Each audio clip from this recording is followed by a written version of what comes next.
आपका स्वागत है रफ्तार बीच क्लास 10th में, जो कि हम हिंदी गोदली भाग 2 चैप्टर 4 नाखून क्यों बढ़ते हैं इसका परिचय पढ़ रहे हैं। ठीक, जो कि 2027 के एग्ज़ाम के लिए महत्वपूर्ण है। ठीक, स्टार्ट करें। लेखक का परिचय।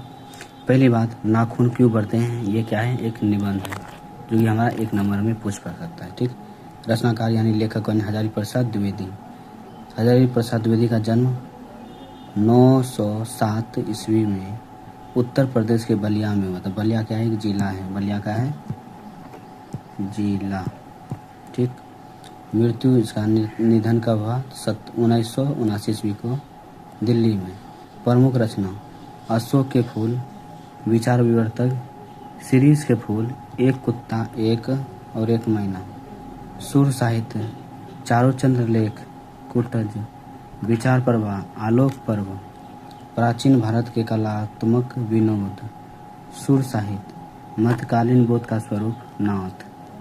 संप्रदाय कालिदास की लालित्य योजना, हिंदी साहित्य का आदिकाल, हिंदी साहित्य उद्भव और विकास। हिंदी साहित्य की भूमिका, आवाम दास का पोथा, बाण भट्ट की आत्मकथा, पृथ्वीराज रासो, विश्व भारती इत्यादि। आलोक पर्व पर साहित्य अकादमी पुरस्कार मिला था। इसको हम हेडलाइट कर रहे हैं, हाईलाइट। इसको आलोक पर्व पर साहित्य अकादमी पुरस्कार मिला था। क्या मिला था? आलोक पर्व पर इसको क्या मिला था? साहित्य अकादमी पुरस्कार। ठीक, भारत सरकार द्वारा पद्म भूषण सम्मान मिला। लखनऊ विश्वविद्यालय द्वारा डीएलएड की उपाधि मिली। आपका ये तीनों मोस्ट ऑब्जेक्टिव है 2027 के लिए। ठीक,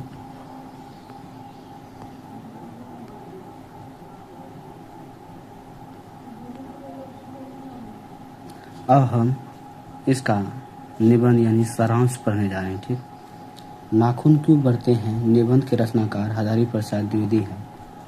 इस निबंध के माध्यम से लेखक मानव में बढ़ रही पशुओं के जैसे व्यवहार को कम करने का प्रयास किए हैं। आज के मानवों में मानवता नाम का कोई चीज न रही। लेखक के अनुसार नाखून को प्रमुख अभद्र के रूप में तर्क संगत माना गया है। नाखून का बढ़ना एक सहज वृत्ति है, जबकि उसे काटना सहजता वृत्ति है, क्योंकि जब मानव जंगल में था तो वह अपनी सुरक्षा के लिए नाखून और दांत का प्रयोग करता था। हमारे पूर्वज थे, यानी पुराने ज़माने के जो मानव थे वो हमेशा नाखून और दांत से किसी भी शिकार को क्या करता था, वही बता रहा है। जंगल में था तो वो अपनी सुरक्षा के लिए नाखून और दांत का प्रयोग करता था।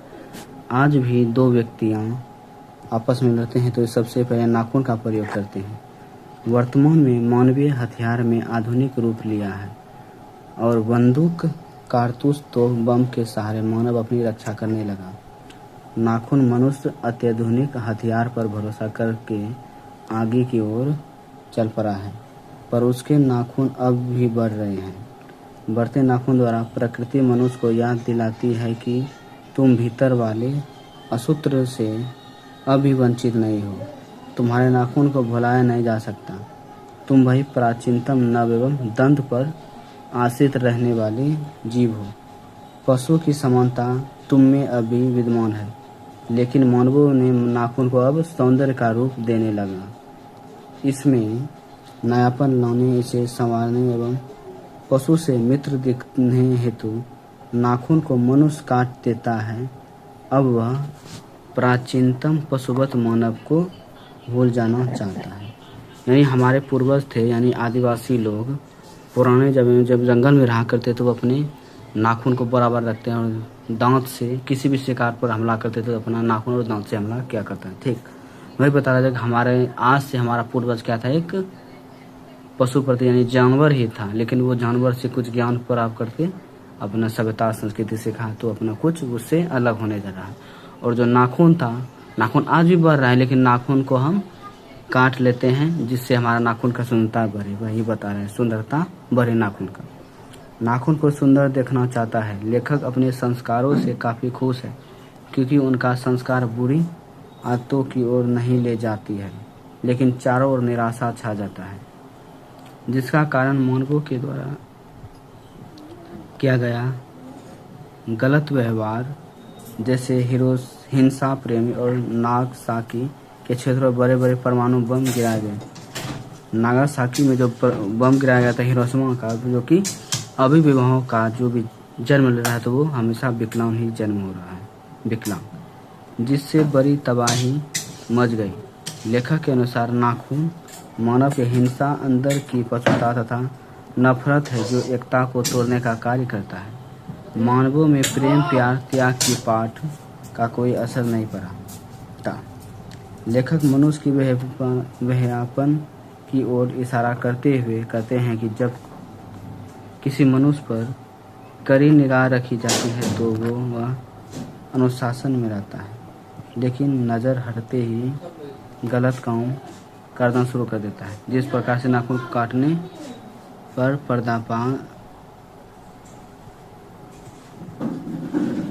नाखून काटने पर दर्द नहीं होता, ठीक, जो कि हम आज इसका सारांश पढ़ा रहे हैं। नेक्स्ट क्लास में हम सब्जेक्टिव इसका देखेंगे, ठीक, सीधा सब्जेक्टिव प्लस ऑब्जेक्टिव। जय हिंद। मिलते हैं आपसे कल की क्लास में। Thank you so much.